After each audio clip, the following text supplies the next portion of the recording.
Hi, folks. In this lesson, we're going to learn about graphing linear inequalities in two variables. So this time we're doing inequalities, not equations. And the only difference is really going to be in the symbol that you see in the equation, in this case, the inequality. Instead of equal signs, we're going to have less than symbols, greater than symbols, less than or equal to symbols, or greater than symbols. But just like linear equations, there are several different forms these equations can take, most common of which is being slope-intercept form or standard form. This is standard form that we see written here. And then to find a solution to a linear inequality, that's going to be an ordered pair, an x value and a y value, that makes the inequality true. So let's look at what I mean by that. This question is asking, is the ordered pair a solution of the inequality? And what we do is we have an x value here, we have a y value here, and we're going to plug those x and y values into the equation. So 2 times -1 plus 9 is less than -3. And what we're looking for is, do these values of x and y make this inequality true? So we need to simplify so that we can kind of evaluate this a bit better. 2 times -1 is -2, plus 9 is less than -3. And if we add this up, we get 7 is less than -3. This is a false statement, and therefore we know that the ordered pair, -1, 9, is not a solution.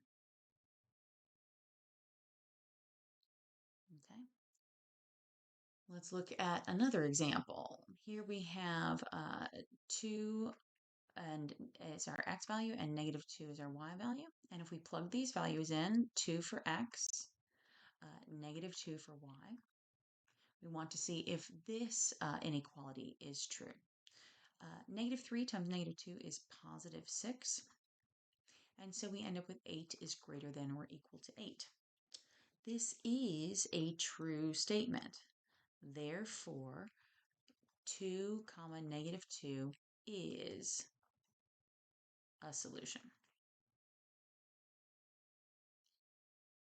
So that's how you verify that a point is a solution. How do you find those points in the first place? How do you know what might be a solution? We don't just guess and check. We can find those points by graphing. So let's learn how to graph these inequalities. Um, by graphing an inequality, we are going to first draw the line as though it were an equation. So I'm basically going to pretend that this is y equals 2 as an equation at first, and then there are just a couple extra steps that we're going to add to the procedure because this is an inequality, not an equation. To graph this line, remember, because some students kind of struggle when things aren't an obvious slope-intercept form. If y equals 2, we can also think of that as y equaling 0x plus 2. This is more familiar slope-intercept form where we can clearly see that the y-intercept is 2 and the slope is 0. So I want a y-intercept of 2 here, and I want the slope to be 0, so I'm going to have a nice horizontal line here. Since this is an inequality, not an equation, there are two extra questions I have to ask myself. First of all, do I need a solid line or a dotted line?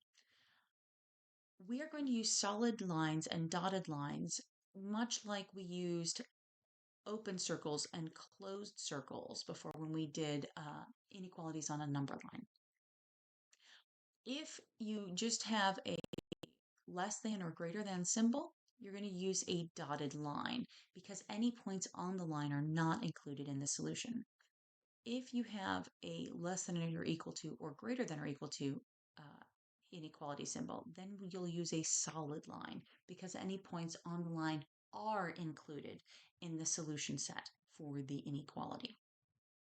So, because this is a less than or equal to symbol, I do want this to be a solid line, solid horizontal line. And the next thing I have to consider is, well, where is y less than this 2 value. Where is y smaller than 2? Well, y is smaller than 2 everywhere below the horizontal line. You can either reason out where to put the shading on the graph using that method, kind of looking at y is less than or equal to 2, so I want my y values to be small. Where on the graph are the y values small? In the lower half of the graph. The other strategy is to just choose a point on the graph, and quite often the easiest place to choose is the origin. Choose the point 0, 0, and see, much like we did in part A above, see if this ordered pair is a solution of the inequality or not. So if I plug in 0 for x and 0 for y, there actually is no x in this inequality, so I just have 0 for y. Is it true that 0 is less than or equal to 2? Yes, it is. Therefore, I shade the side of the inequality, shade the side that contains the point 0, 0. And that way I'm sure that I'm shading the correct half of the coordinate plane. Let's look at another example. Negative x plus 2y is greater than 2.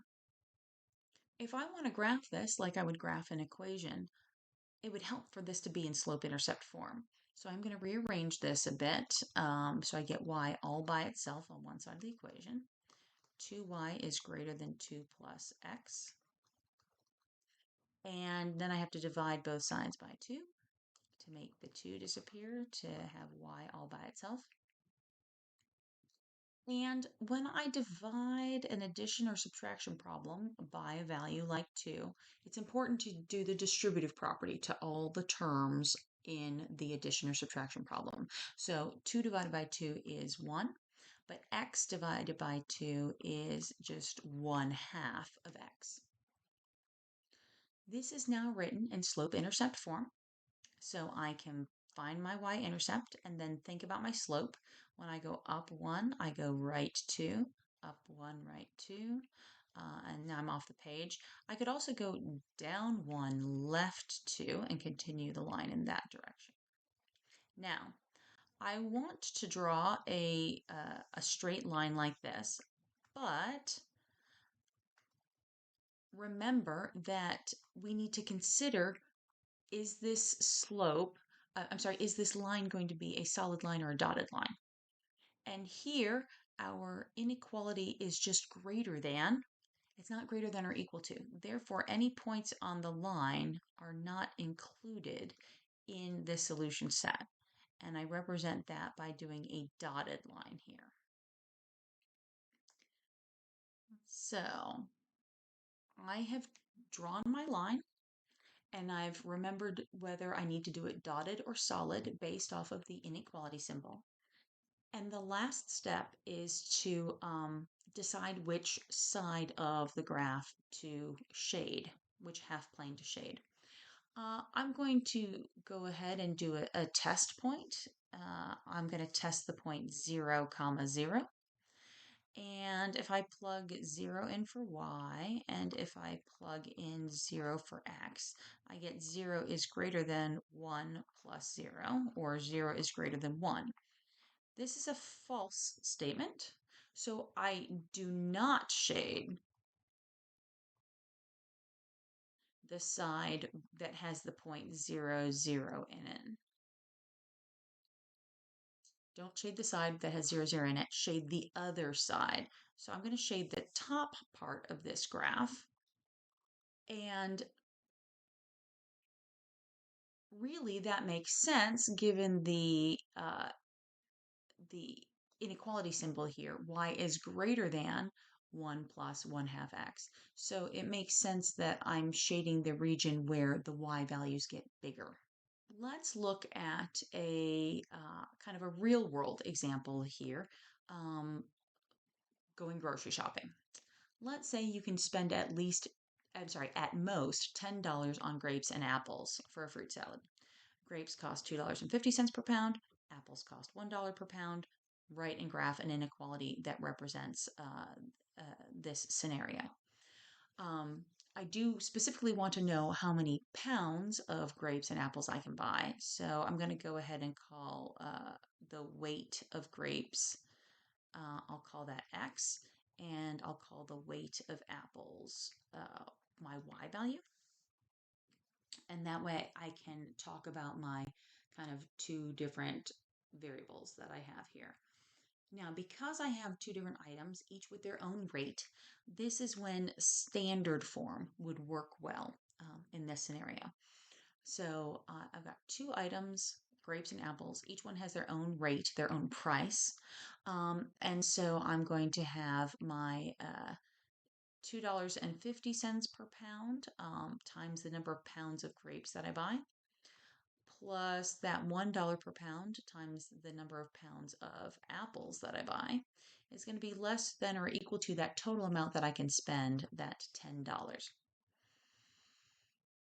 If I want to plot this on a graph, it would help to be in y-intercept form. I want to have y all by itself on one side of the inequality. So I'm going to subtract the 2.5x from both sides of the equation. And that gives me y is less than or equal to 10 minus 2.50x. So let's work on graphing this inequality. My y-intercept is up here at 10, and my slope is negative 2.5x. So I go down 2.5 for every 1 unit I go over. Down 2.5 for 1 unit, down 2.5 for 1 unit to the right, down 2.5, 1 unit to the right.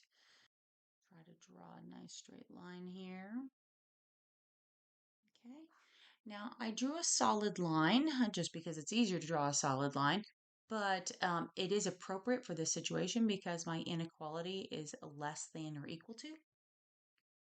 So I do want to have a solid line because any points on the line are actually a solution to this inequality. And now I need to think about which side of the inequality I'm going to shade in. I want my y values to be small because my y values are going to be less than this line. So I'm going to choose this side of the graph to shade in. However, because this is a story problem, this is like a real world situation, you can't actually buy negative pounds of grapes or negative pounds of apples. So I'm not shading in the entire half plane. I'm not going down here to the -1 section here. I'm not shading this part in because the values are negative. And in this situation, it doesn't make sense to have negative values. So here we now have an idea of where kind of what values might work for this particular story problem, for this particular scenario. And so now let's identify and interpret two solutions of the inequality. So we can choose something right on the line if we want to, or we could choose some value that's kind of more fixed inside the shaded area. So we could talk about the solution 1, 6, or we could talk about the solution 2, 5. In both of these cases, the X value represents the weight of grapes and the Y value represents the weight of apples. So we could buy 1 pound of grapes with 6 pounds of apples, or that's one solution. Or we could buy 2 pounds of grapes with 5 pounds of apples. And that would be another possible solution to this inequality. This is, there are several more. Anything in that shaded region works, but those are 2 points that are easy to pick out. I hope this